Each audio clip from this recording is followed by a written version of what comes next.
This is another video related to the book Statistical Modeling with R that I wrote and was published by Oxford University Press in 2023.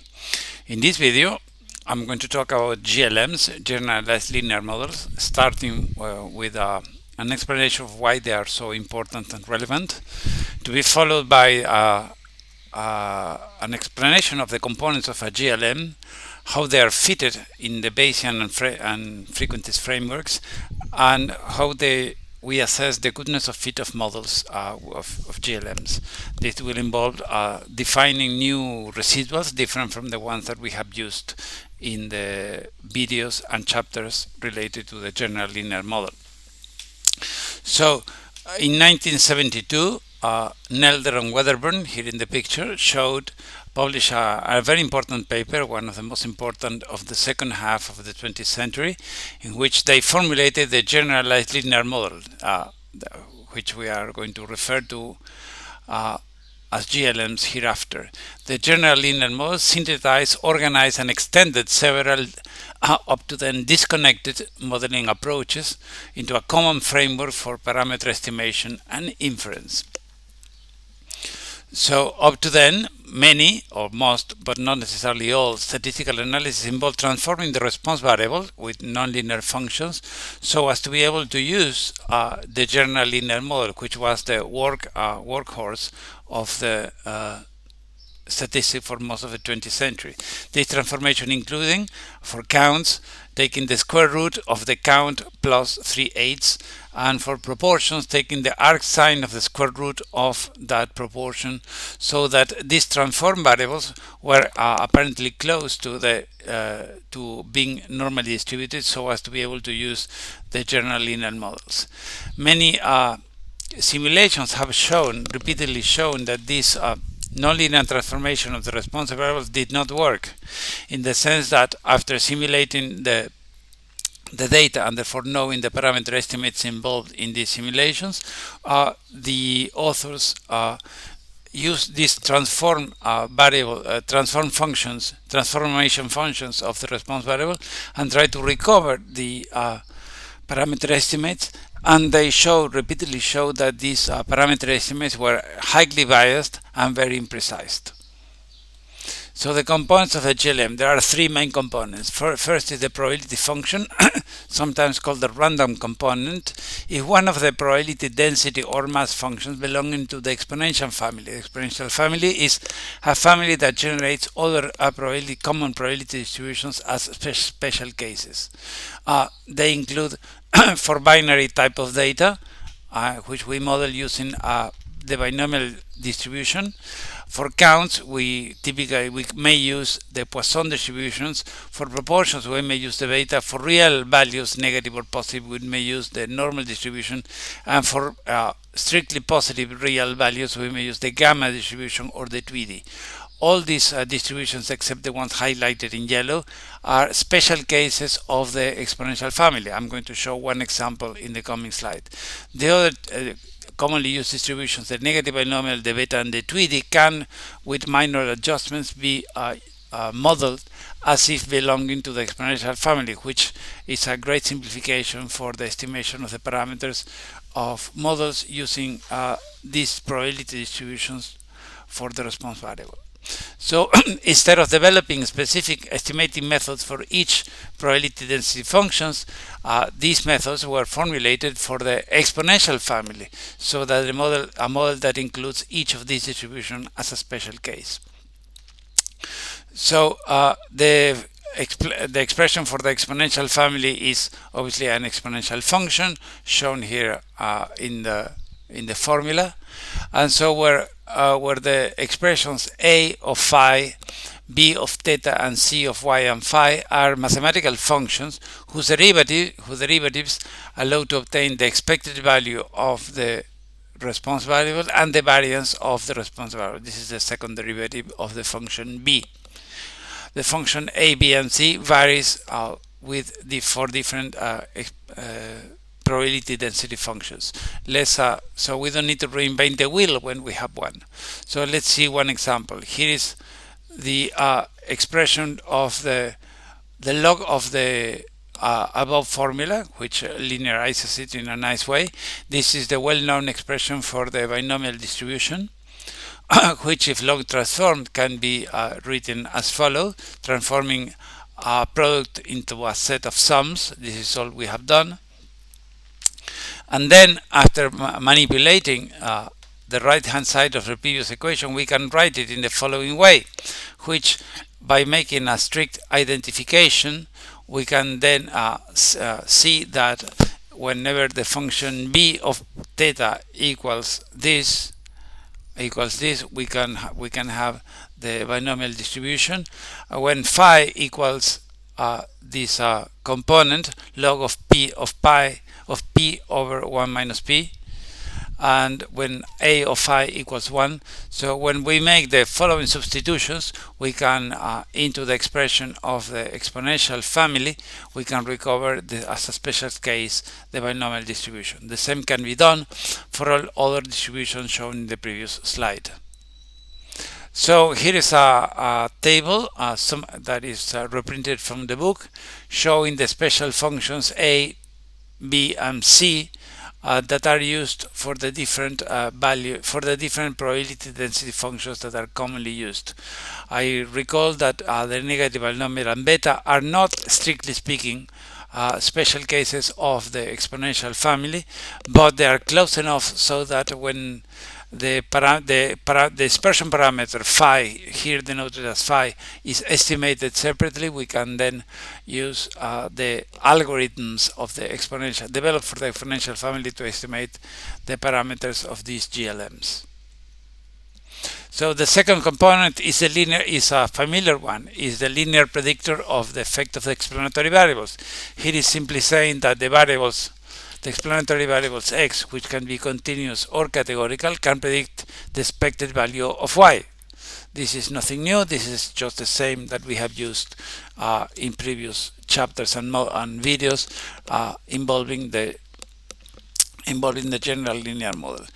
The key component is the link function g, in which denotes how we model the effect of the explanatory variables on the mean or expected value of the response variable. So we use a different function g depending on the probability density function adequate to model the response variable. So we use g of the mean of the response variable. That is a linear equation.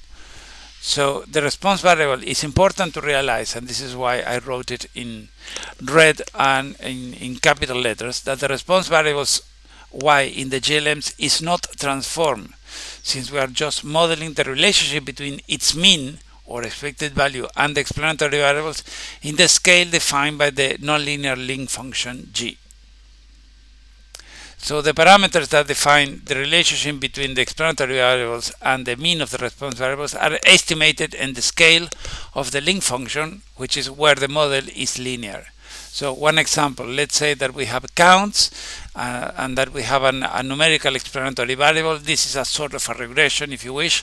So let's say that these counts are modeled as a Poisson distribution with a parameter mu, the mean of the Poisson distribution, and we are going to use the link function log.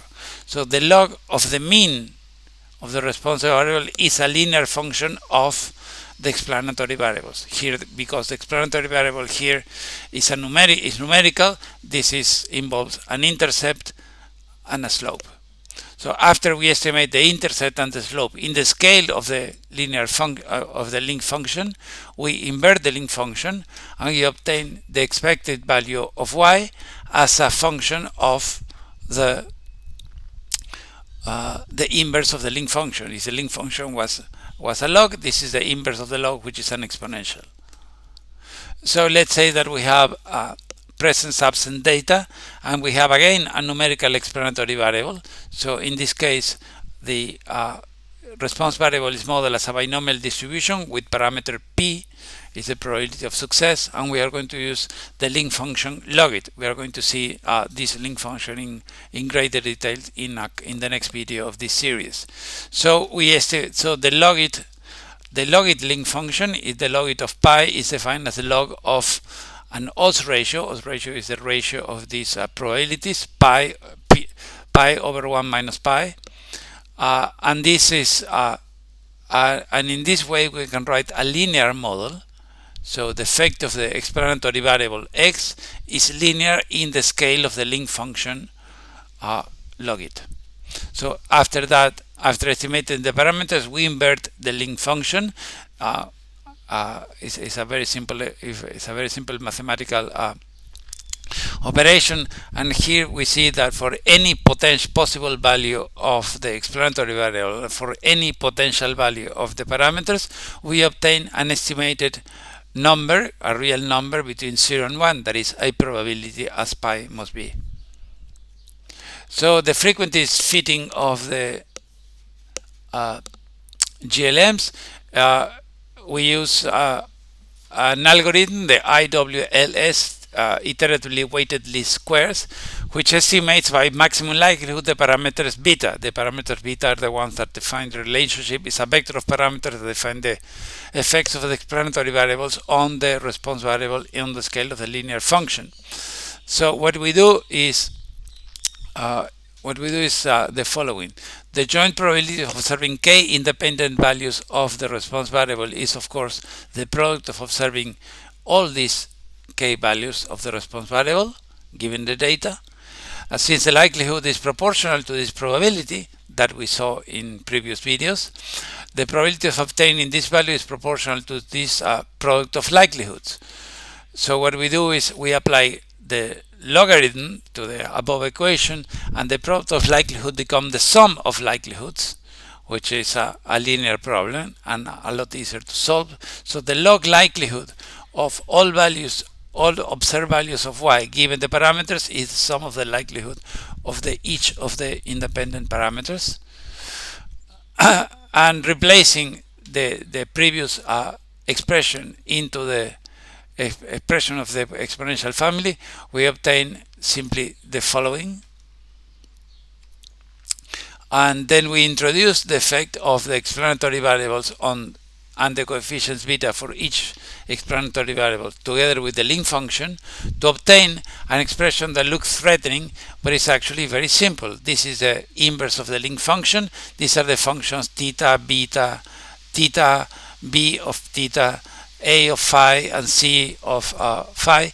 So here we have the effect of the explanatory variables in the inverse of the link function.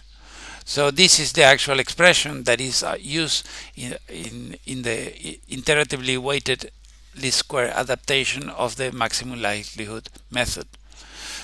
So this is what I'm saying. And so in the Bayesian fitting, the marginal posterior distributions of each parameter are estimated with an algorithm of the type of MCMC. Could be Hamiltonian, Monte Carlo, could be the Gibbs algorithm, could be any algorithm of the type MCMC that you like. The exponential family, the use of the exponential family is largely irrelevant here. So, and there are three main methods to establish the statistical significance of the parameters in a GLM. First is the likelihood ratio test, second is the wall test, and third is the parametric bootstrap, here shown from the worst to the best. Okay, the simpler ones are based on a quadratic approximation of the likelihood profile function. Please see the book and my book and the book by Volker 2015 and others for further explanations. So the last method, the parametric bootstrap, is based on a simulation of a fitted GLM. So the likelihood ratio test, what it does is to assess the relative fit of two models that are part of a nested hierarchy. For instance, let's say that the model 1, we fit the GLM, the response variable is a function of the explanatory variables x1. This will have, of course, an intercept and a slope. And M2 is a model simply of the intercept that will correspond eventually to the mean of the response variable. The second model, M2, does not have an intercept, does not have a slope, since it doesn't have an explanatory variable, but it does have an intercept. So the second model is a special case of the first, when the slope would be 0. So what we do is that we estimate each of the two models and we compare the log likelihood, which is simply the difference of deviances, and this turns out to have a chi-square distribution according to the important theoretical results by Samuel Wilks in 1938.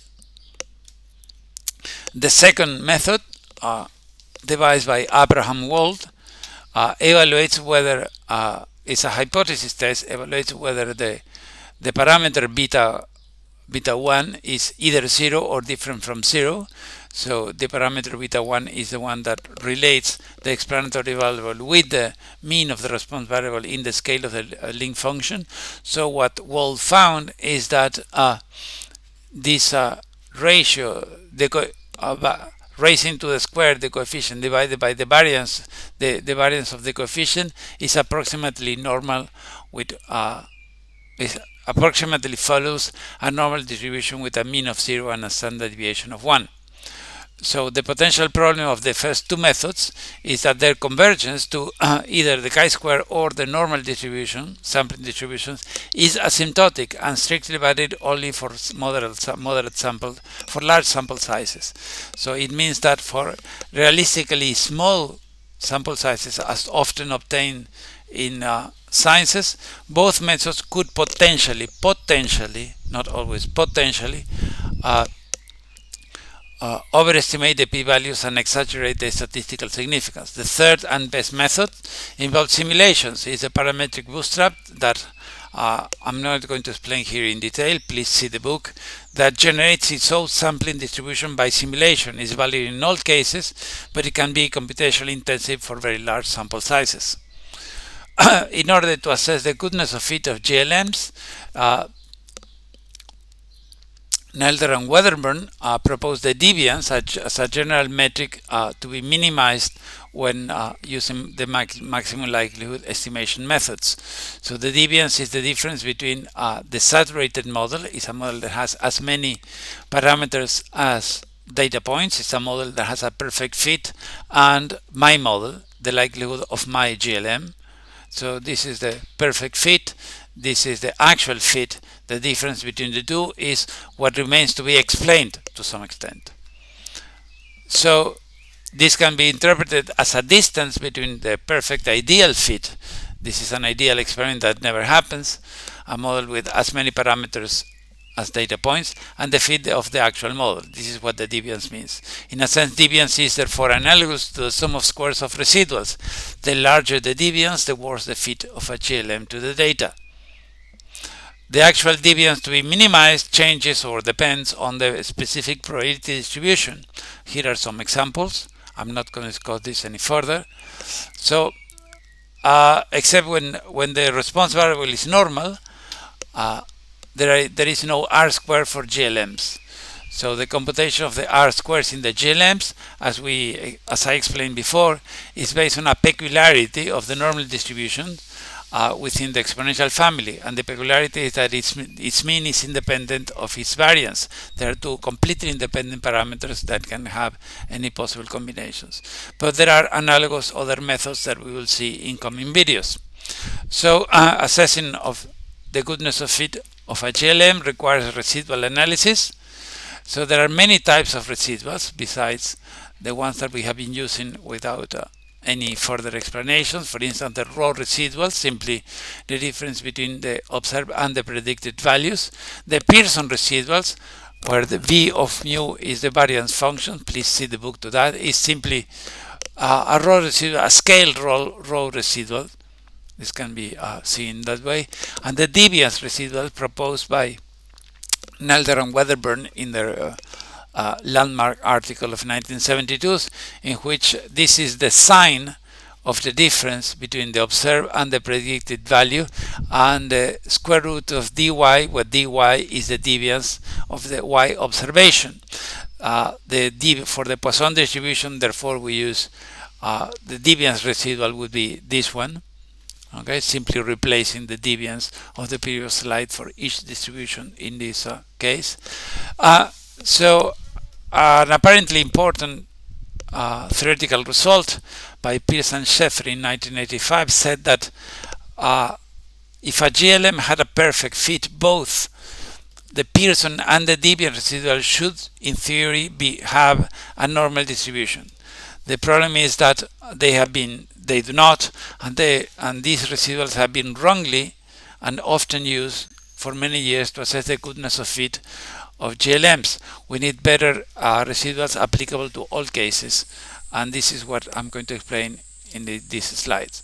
So even for large sample sizes, neither the Pearson nor the deviance residual have a normal distribution when the response variable is gamma. Here is when the response variable is beta, when the response variable is Poisson, or when the response variable is binomial. So it's not even asymptotically true, the theoretical result by Pearson and Schaeffer. This was repeatedly shown by simulations.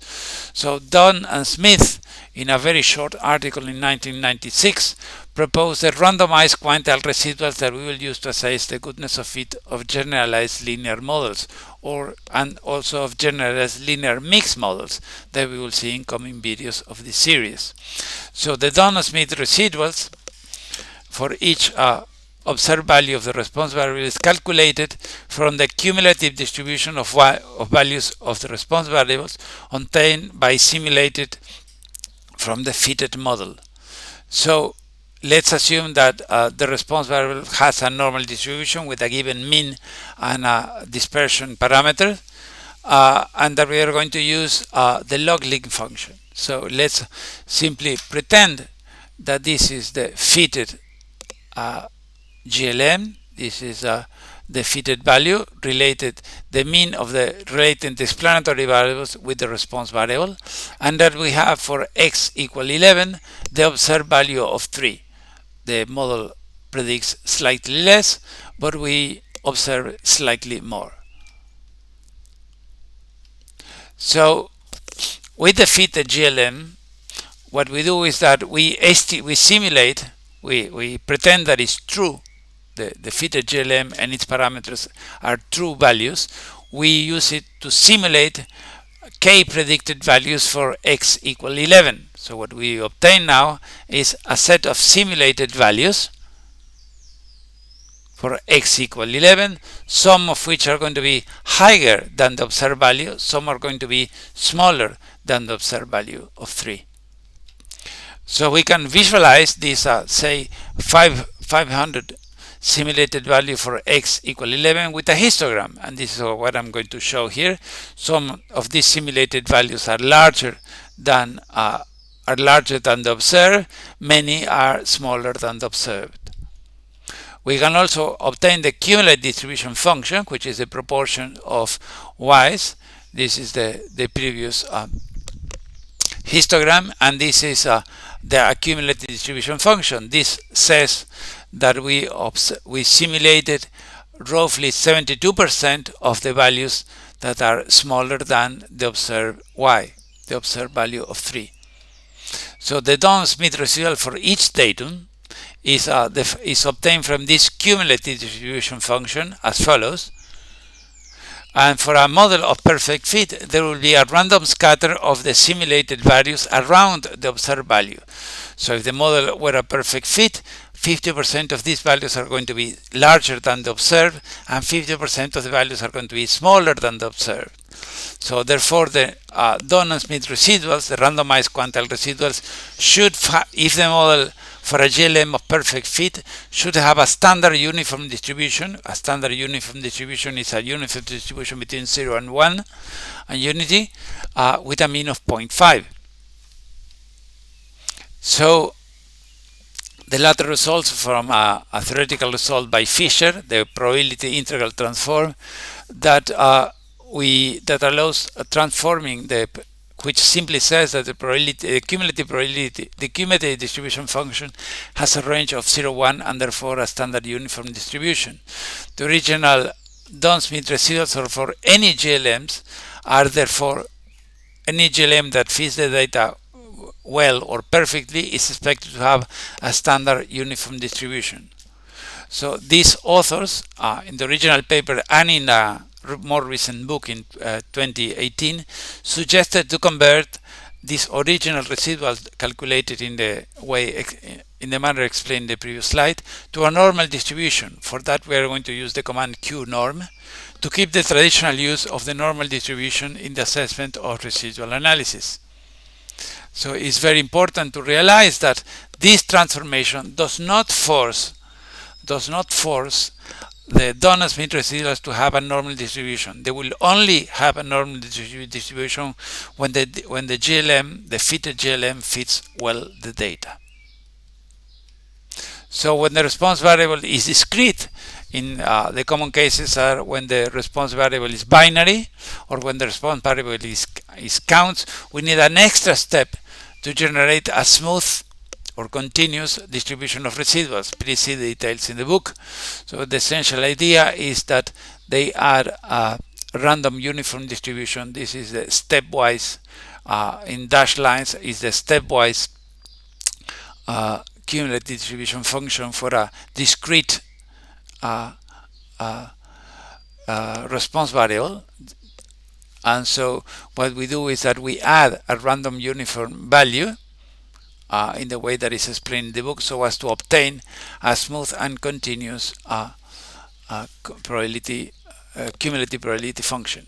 So the value of each residual, this is the actual formula, is sampled from this expression.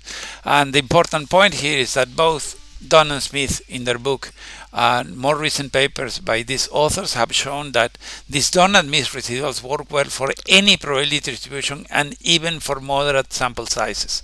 Therefore, we could use these residuals, the Dunn and Smith residuals, or the randomized quantile residuals if you prefer, to assess the goodness of fit of any probability of any statistical model, including the general linear models.